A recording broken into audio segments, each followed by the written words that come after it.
Everyone knows that a picture is worth 1,000 words. But we at Harvard were wondering if this was really true. So we assembled a team of experts spanning Harvard, MIT, the American Heritage Dictionary, the Encyclopedia Britannica, and even our proud sponsors, the Google. And we cogitated about this for about 4 years. And we came to a startling conclusion. Ladies and gentlemen, a picture is not worth 1,000 words. In fact, we found some pictures that are worth 500 billion words. So how did we get to this conclusion? So Erez and I were thinking about ways to get a big picture of human culture and human history change over time. So many books actually have been written over the years. So we're thinking, well, the best way to learn from them is to read all of these millions of books. Now, of course, if there's a scale for how awesome that is, that has to rank extremely, extremely high. Now, the problem is there's an x-axis for that, which is the practical axis. This is very, very low. Now, people tend to use an alternative approach, which is to take a few sources and read them very carefully. This is extremely practical, but not so awesome. What you really want to do is to get to the awesome yet practical part of this space. So it turns out there's a company across the river called Google who has started a digitization project a few years back that might just enable this approach. They have digitized millions of books.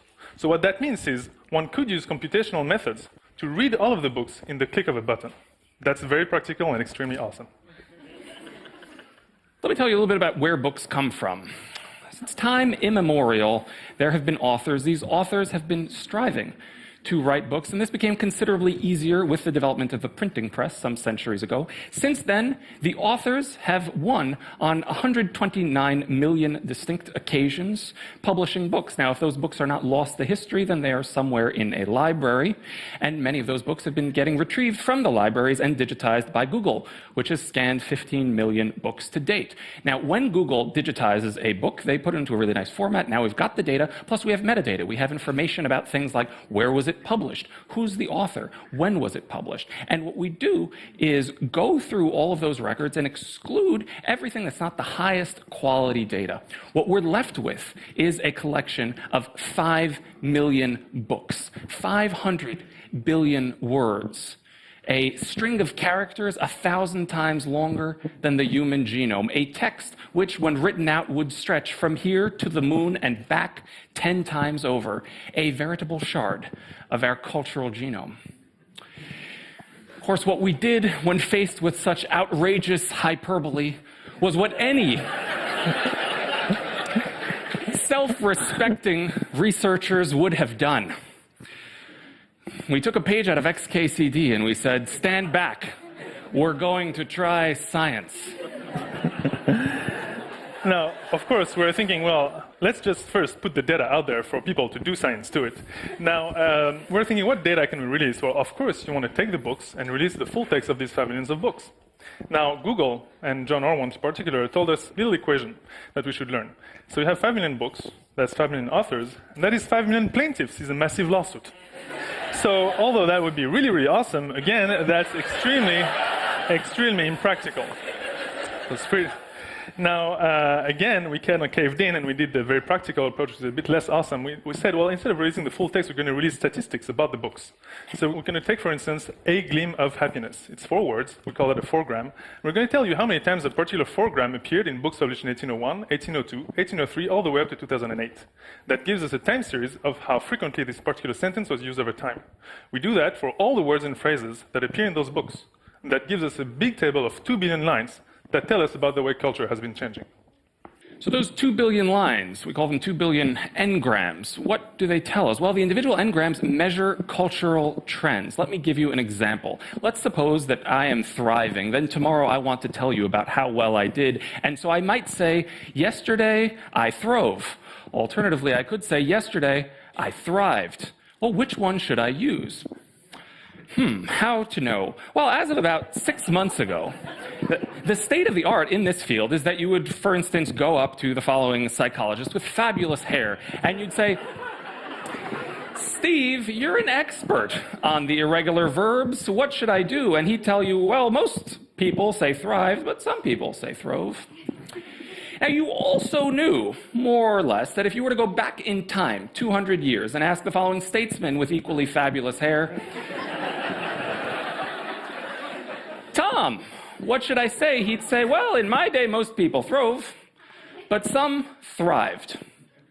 So now what I'm just going to show you is raw data, 2 rows from this table of 2 billion entries. What you're seeing is year-by-year frequency of thrived and throve over time. Now, this is just 2 out of 2 billion rows. So the entire data set is 1 billion times more awesome than this slide.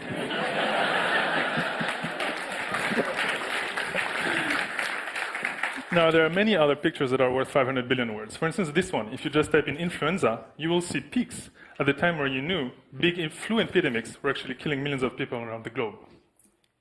If you were not yet convinced, sea levels are rising, so is atmospheric CO2 and global temperature. You might also want to have a look at this particular Ngram and tell Nietzsche that God is not dead, although you might agree that he might need a better publicist, yes. You can get at some pretty abstract concepts with this sort of thing. For instance, let me tell you the history of the year 1950. Pretty much for the vast majority of history, no one gave a damn about 1950. In 1700 and 1800 and 1900, no one cared. Through the 30s and 40s, no one cared. Suddenly, in the mid-40s, there started to be a buzz. People realized that 1950 was going to happen, and it could be big.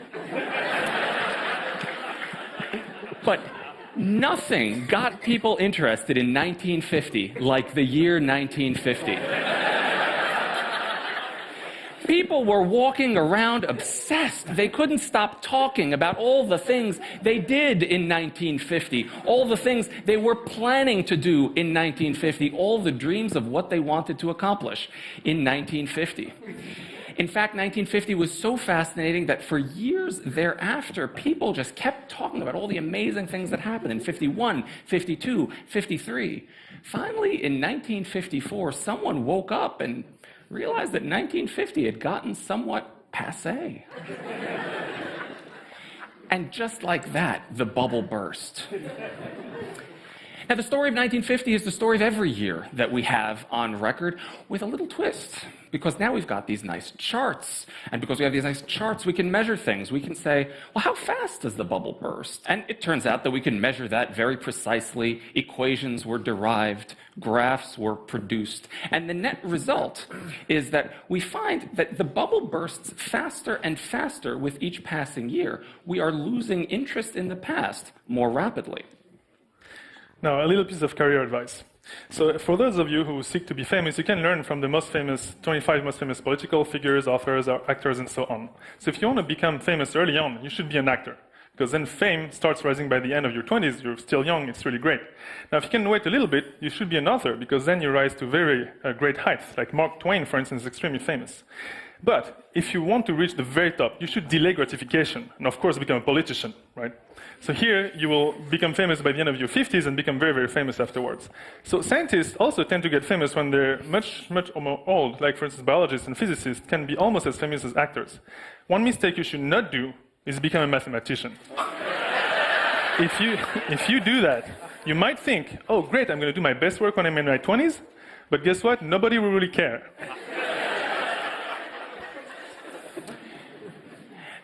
There are more sobering notes among the Ngrams. For instance, here's the trajectory of Marc Chagall, an artist born in 1887, and this looks like the normal trajectory of a famous person. He gets more and more and more and more famous. Except if you look in German. If you look in German, you see something completely bizarre, something you pretty much never see, which is he becomes extremely famous, and then all of a sudden plummets, going through a nadir between 1933 and 1945 before rebounding afterwards. And of course, what we're seeing is the fact that Marc Chagall was a Jewish artist in Nazi Germany. Now, these signals are actually so strong that we don't need to know that someone was censored. We can actually figure it out using really basic signal processing. Here's a simple way to do it. Well, a reasonable expectation is that somebody's fame in a given period of time should be roughly the average of their fame before and their fame after. So that's sort of what we expect. Now we compare that to the fame that we observe. And we just divide one by the other to produce something we call a suppression index. If the suppression index is very, very, very small, then you very well might be being suppressed. If it's very large, maybe you're benefiting from propaganda. Now, you can actually look at the distribution of suppression indices over a whole population. So for instance here, distribution indices for 5,000 people picked in the English books where there's no known suppression would be like this, basically tightly centered around 1. What you expect is basically what you observe. This is a distribution you see in Nazi Germany. It's very different. It's shifted to the left. People are talked about twice less as they should have been. But much more importantly, the distribution is much wider. There are many people who end up on the far left of this distribution who are talked about 10 times fewer than they should have been.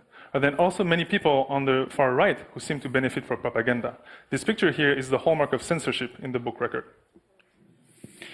So culturomics is what we call this method. It's kind of like genomics, except genomics is kind of a lens on biology through the window of the sequence of bases in the human genome. Culturomics is similar. It's the application of massive scale data collection analysis to the study of human culture. Here, instead of through the lens of a genome, through the lens of digitized pieces of the historical record. And the great thing about culturomics is that everyone can do it. Why can everyone do it? Everyone can do it because 3 guys, John Orwant, Matt Gray, and Will Brockman over at Google, saw the prototype of the Ngram viewer and they said, this is so fun.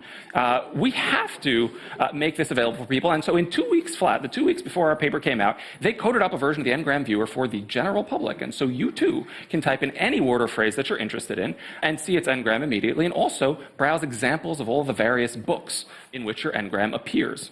Now, this was used over 1 million times in the first day, and this is really the best of all the queries, right? So people want to be their best, put their best foot forward, but it turns out in the 18th century, people didn't really care about that at all. They didn't want to be their best, they want to be their best. So what happens is, of course, this is just a mistake, right? It's not that they strive for mediocrity, it's just that the S used to be written differently, kind of like a F. Now, of course, Google's OCR didn't pick this up at the time, so we know, we reported this in the Science article that we wrote, but it turns out that this should just stand as a reminder that although this is a lot of fun, when you interpret these graphs, you have to be very careful and you have to adopt the best standards in the sciences. People have been using this for all kinds of fun purposes.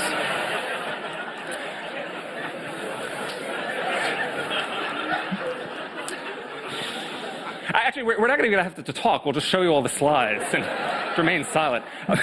This person was interested in the history of frustration. There's various types of frustration. If you stub your toe, that's a 1A arg. If the planet Earth is annihilated by the Vogons to make room for an interstellar bypass, that's an 8A arg.